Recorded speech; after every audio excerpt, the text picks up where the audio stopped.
உச்சநீதிமன்றம் ஆளுநருடைய அதிகாரம் செல்லாது அப்படிங்கிற மாதிரி ஒரு தீர்ப்பை வந்து இன்றைக்கு வழங்கியிருக்காங்க தமிழக அரசு தொடர்ந்த இந்த வழக்குல. இதை எப்படி பாக்குறீங்க சார்? ஒரு மூத்த பத்திரிகையாளராக நீங்க எப்படி பாக்குறீங்க? இது ஒரு முக்கியமான தீர்ப்பு, ஒரு ஹிஸ்டாரிக் தீர்ப்பு என்று சொல்லலாம்.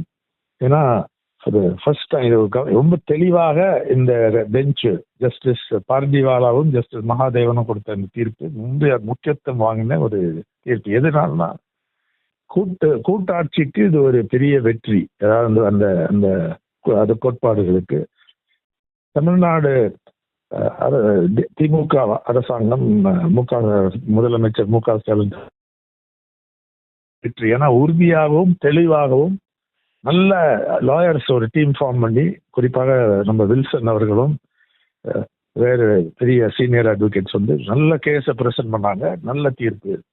அதாவது ஆளுநருக்கு ஒரு மசோதா வந்தா மூணு ஆப்ஷன் இருக்கு. ஒன்று வந்து ஒப்புதல் கொடுக்கலாம், அசென்ட் கொடுக்கலாம்.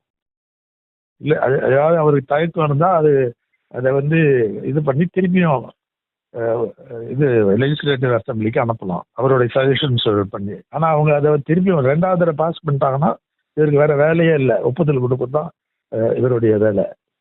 மூணாவது வந்து சில ரேர் கேசஸ், குறிப்பாக உயர் நீதிமன்றங்களுடைய அதிகாரத்தை பாதிக்கக்கூடிய ஏதாவது விஷயம் வந்தா அதை வந்து ஜனாதிபதி டெல்லியில பிரசிடென்ட்டுக்கு அதை ரிசர்வ் பண்ணி அனுப்பலாம்.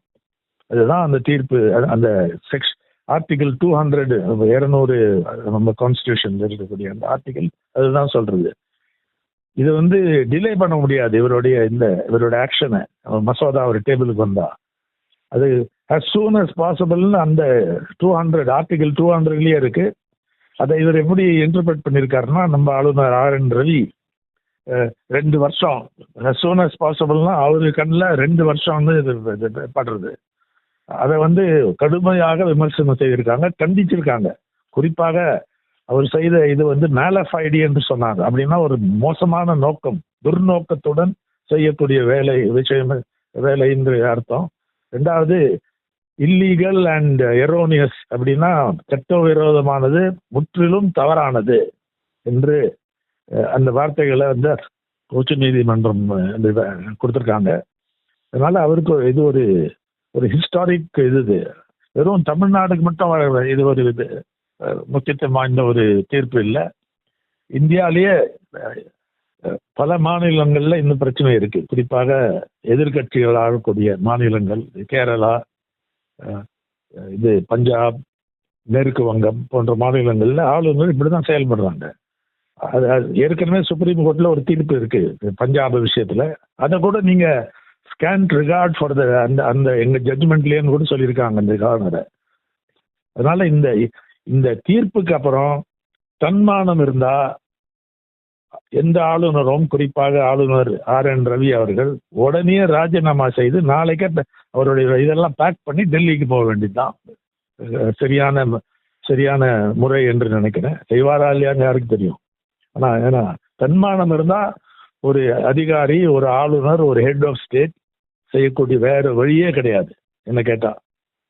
இந்த அவ்வளவு பவர்ஃபுல் ஜட்ஜ்மெண்ட், இது ஒரு பெரிய வெற்றி தான் தமிழ்நாடு கவர்மெண்ட்டுக்கு.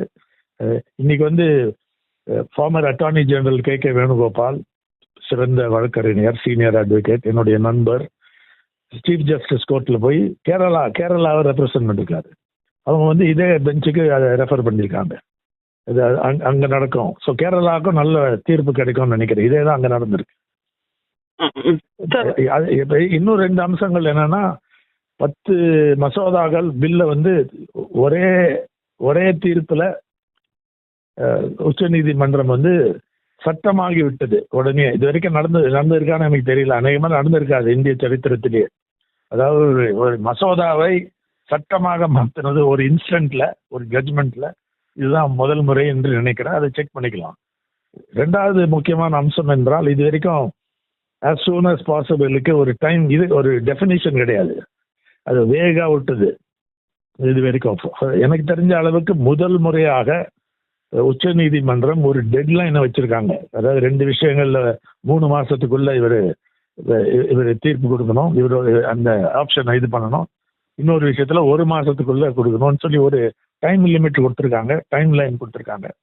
அதனால அது ரொம்ப ரொம்ப சிறந்த தீர்ப்பு, best judgement.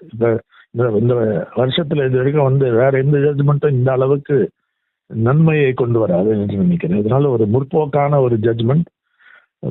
Hats off to the Supreme Court, particularly Justices Pardiwala and Justice Mahadevan. Sir, அதாவது கடந்த சில ஆண்டுகளாகவே வந்து மத்திய அரசு ஆளுநர்களை வைத்து எதிர்கட்சிகள் ஆளக்கூடிய மாநிலங்களுக்கு எல்லாத்திலும் இந்த ஒரு துஷ்பிரயோகம் என்பதை வந்து செஞ்சுட்டு வந்தாங்க. ஆட்சிக்கு இடையூறு கொடுத்துட்டு இருந்தாங்க. இந்த தீர்ப்பின் மூலம் பாஜக மத்திய அரசுக்கு எந்த அளவுக்கு பின்னடைவை ஏற்படுத்தியிருக்கும் சார் இது?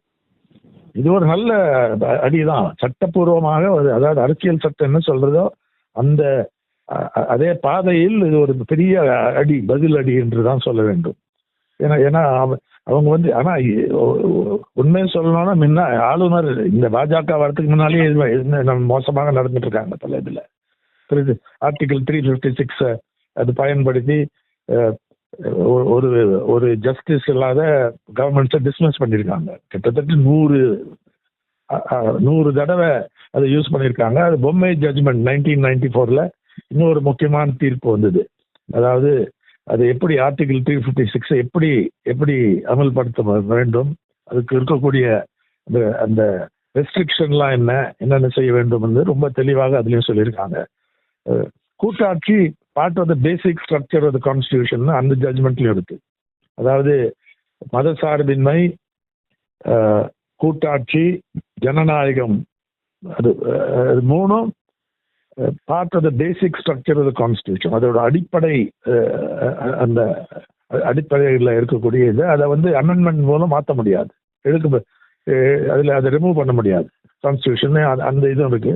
அதே வழியில் வந்து இவங்க அதை விட அது ஒரு பெரிய தீர்ப்பு. அதே மாதிரி இங்க வந்து இந்த ஆளுநர் role in processing bills sent to the governor, அது எப்படி நடத்த வேண்டும், என்ன செய்யக்கூடாது, அதுதான் அதோட முக்கியம். இதெல்லாம் செய்யக்கூடாது அப்படின்னு சொல்லி அதை கொடுத்துருக்காங்க. இது ஒரு தமிழ்நாடு அரசாங்கத்துக்கும் மக்களுக்கும் கூட்டாட்சி கோட்பாடுகளுக்கும் இது ஒரு பெரிய வெற்றி. இன்னைக்கு இதை செலிப்ரேட் பண்ண வேண்டிய நாள் தான் இன்னைக்கு நினைக்கிறேன். சார், அதாவது தமிழகத்தில் ஆளுநர் வந்து பல்கலைக்கழகத்தினுடைய வேந்தராக செயல்பட்டு வந்தார். அவர் வேந்தராக இருப்பதனால துணைவேந்தர்களை நியமிக்காமல் இருப்பது, காலம் தாழ்த்துவது அப்படிங்கிற மாதிரி பல்வேறு முட்டுக்கட்டைகள் போட்டார். இன்றைய நிலைமை அவர் வேந்தராக தொடர முடியுமா அல்லது அதற்கும் தடை வந்திருக்கு? முடியாது. ஏன்னா அந்த பில் தானே ஆல்ரெடி அது அமலுக்கு வந்துடுது. அந்த பில் ஃபோர்ஸுக்கு வந்துடுது. அதனால அவர் இருக்க முடியாது. அவர் அந்த பவரை அவர் எக்ஸசைஸ் பண்ண முடியாது. என்ன பண்ணாரு, இந்த என் சங்கரையாக்கு நம்ம முதலமைச்சர் வந்து அவருடைய பழைய தியாகத்தை, அவருடைய கிரேட் கான்ட்ரிபியூஷன் வச்சு அவர் மதுரையில் அமெரிக்க கல்லூரியில் வந்து அவர் முடிக்க முடியல அன்னைக்கு படிச்சு. ஏன்னா சுதந்திர இயக்கத்தில் வந்துட்டார், பிரில்லியன்ட் ஸ்டூடெண்ட். அதெல்லாம் கருதி அவர் அனௌன்ஸ்மெண்ட் பண்ணார். அவருக்கு ஒரு ஆனரரி டாக்டரேட் கொடுக்கறதாக முடிவு பண்ணி அனௌன்ஸ் கூட பண்ணிட்டாங்க. அதை தடுத்தது யாரு? இவர் தானே. ஒரு மீனாக இது, அதாவது ஒரு பாஜகவுடைய ஏஜென்ட்டாக தான் இங்க பண்ணாரு. அண்ணாமலைக்கும் அவருக்கும் போட்டி தான் சொல்லலாம். யாரு ரியல் லீடர்னு கூட சொல்ல முடியாது. இவர் அந்த அளவுக்கு பேசுறாரு. பச்சையாக கவர்மெண்ட்டுக்கு எதிராக பேசுறாரு. எஜுகேஷன் பாலிசி எல்லாத்தையும். நம்ம தமிழ்நாடு பேரையே மாத்திட்டாருல, தமிழகம்னு ஒரு தடவை எனக்கு இன்விடேஷன் தமிழகம். அப்புறம் யாரோ சொல்லி அங்க டெல்லியில் சொல்லியிருக்காங்க போட்டு திருப்பியும் தமிழ்நாடுன்னு மாத்திட்டாரு. ஒவ்வொரு தடையும் இன்விடேஷன்ல கவனமா பார்ப்பேன். நம்ம ஸ்டேட்டை வந்து எப்படி எந்த பேர் சொல்லி பிரிண்ட் ஆகும்னு சொல்லி அவர் இன்விடேஷன்ல பொங்கல் விழாலையோ ஏதோ வந்தா அதெல்லாம் செய்தது அதாவது ஒரு இன்மெச்சூராக நடந்தது, மோசமாக நடந்தது. மேலஃபைடி அப்படின்னு சுப்ரீம் கோர்ட்ல சொல்லியிருக்காங்க. அதாவது மோசமான துர்நோக்கத்துடன் செய்யக்கூடிய ஒரு விஷயம் என்று அந்த வார்த்தைகள் யூஸ் பண்ணிருக்காங்க. அதனால அது அவர் தன்மானம் இருந்தா அவர் நாளைக்கே ராஜினாமா செய்து டெல்லிக்கு போகலாம். சார், இந்த தீர்ப்புக்கு பின்பு இந்தியாவில் ஆளுநர்களுடைய செயல்பாடு இனி எப்படி இருக்கும் சார்? அவங்க இதனால எல்லாம் அவங்களுடைய சட்டவிரோதமாக இல்லை கான்ஸ்டியூஷனுக்கு எதிராக செய்யக்கூடியது நிற்கும்னு சொல்ல முடியாது. ஆனால் அது ஒரு ஒரு நல்ல கண்டிப்பு ஏற்பட்டிருக்கு, ஒரு நல்ல அதுக்கு ஒரு கர்ப் ஏற்பட்டிருக்கு. அதனால அதை பார்க்க வேண்டும். இப்போ நம்ம ப்ரெடிக்ட் பண்ண முடியாது, இன்னும் வேற செயல் இது பண்ணுவாங்க. ஏன்னா அவங்க வேலையே இதுதானே, எதிர்கட்சிகள் நடத்தக்கூடிய அரசாங்கத்துக்கு எதிராக செயல்பட வேண்டும், அவங்க செய்யறதுக்கு மக்களை வந்து அவங்களுக்கு எதிராக தூண்டி விட வேண்டும் என்றதானே அவங்க வேலையா தானே. அதனால தான் அனுப்புறாங்க அவங்கள. ஆனா எல்லா ஆளுமே நான் சொல்ல, சில பேர் பெட்டர் தான் others. Okay okay sir. Sir இவ்வளவு நேரம் வசந்த் தொலைக்காட்சிக்கு உங்கள் நேரம். தேங்க்யூ.